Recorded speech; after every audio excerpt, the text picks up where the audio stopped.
First tonight, worry-free. This is 10 Tampa Bay News. I'm Courtney Robinson. And I'm Dave Wagner. Tonight, Tampa Bay Rays CEO Ken Babby says he's confident about this new ballpark in Tampa, despite doubts raised over whether there's enough public money available. Just hours ago, he took questions from people who live in the Drew Park area along Dale Mabry, where the Rays want to build a more than $2 billion stadium and move the team from St. Pete to Tampa in 2029.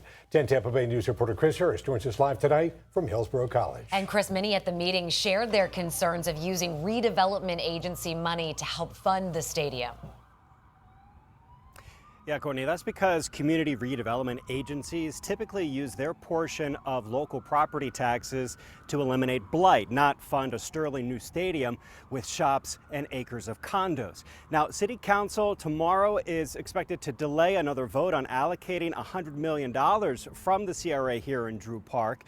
But that is all okay, according to Babby, who says it's fine as long as negotiations continue. When you start construction, you are going to destroy Drew Park.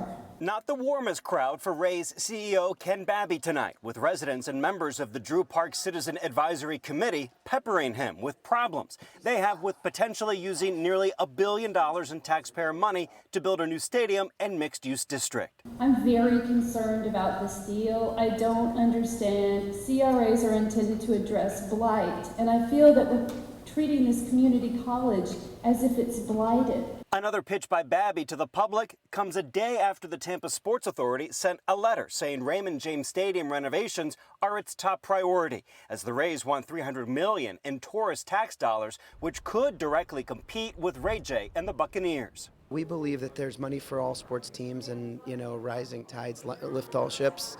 We're rooting for great facilities for the Bucs, for the Lightning, for the Rays, for the whole community. Some on City Council are now worried possible changes to property taxes in Florida could mean the Drew Park Special Tax District can't come up with the $100 million the Rays say they need. And a vote tomorrow on that agreement looks like it'll be delayed again.